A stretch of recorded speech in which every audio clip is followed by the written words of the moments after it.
In the New Testament, Jesus is repeatedly identified as the Son of God. But as Muslim apologists often point out, many other people are called sons of God in the Bible. So why is the title Son of God so important to Christians? To understand why Jesus is called the Son of God, we need to look at the different ways people can be children of God in the Bible. First, human beings in general are called God's children in Acts 17 because, as the Apostle Paul says, in Him, in God, we live and move and have our being. God creates us and sustains us. The idea is that as a human father provides for his family, God provides for us, though in a much more significant way. Second, spirit beings also live and move and have their being in God. So in Job 1, angels are called sons of God, not only because God creates them and sustains them in existence, but also presumably because of their role in carrying out God's commands. Third, the nation of Israel is called God's son. In Exodus 4, God tells Moses to say to Pharaoh, "Thus says the Lord, Israel is my son, my firstborn." This is tied to Deuteronomy 32, where Moses says to the nation of Israel, "God made you and established you, but you forgot the God who gave you birth." So the nation of Israel wasn't a normal, naturally developing nation. God produced the nation through divine intervention and was therefore Israel's father. Fourth, the reigning Davidic king, the king who was a descendant of King David, was called Son of God because he was put on his throne by God and he was to rule under God's authority as God's representative.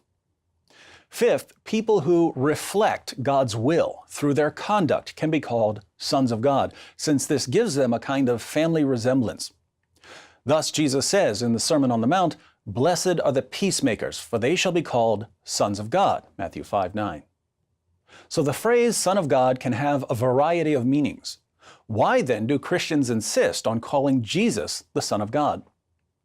Well, Jesus is the Son of God in a divine sense. It's His position in the Trinity. In the first century, most people thought of a son as someone who carried on the family trade. Sons didn't go away to college. They did whatever their fathers did. If your father was the butcher, you were the butcher. If your father was a baker, you were a baker. To say that someone is the Son of God in this sense would mean that he does the work that God does. And this is exactly what Jesus claims about himself. According to both the Bible and the Quran, God is the one who raises the dead. But in John 5, Jesus says that He's the one who will raise the dead at the resurrection. According to both the Bible and the Quran, God is the final judge of all mankind. But in Matthew 25, Jesus tells His followers that He will be the final judge of all people. According to both the Bible and the Quran, God is the one who can ultimately forgive sins. And yet Jesus claims in Mark 2 that He's the one who forgives sins. So Jesus does the work that only God does. The only way someone can do the same work that the Father does is if he shares the nature and attributes of the Father. Jesus claims to have this unique relationship with the Father.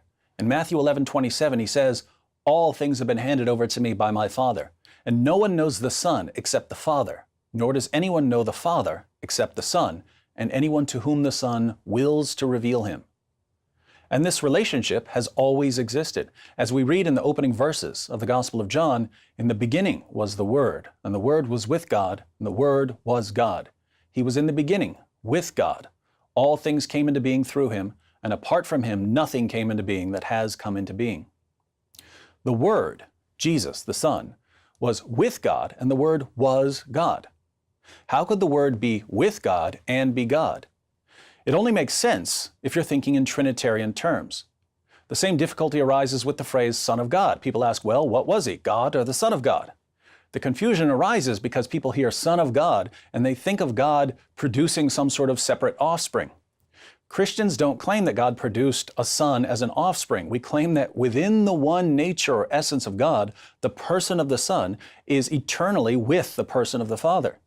So we can talk about Jesus being the Son of God because He's within the Trinity. He's the Son of the Father. But He's God because He has the same divine essence as the Father. For some reason, my Muslim friends always object to such eternal relations.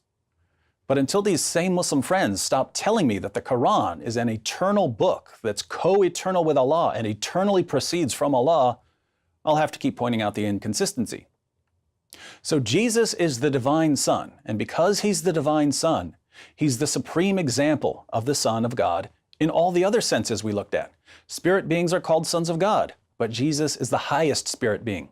Human beings are called sons of God, but Jesus is the greatest human being.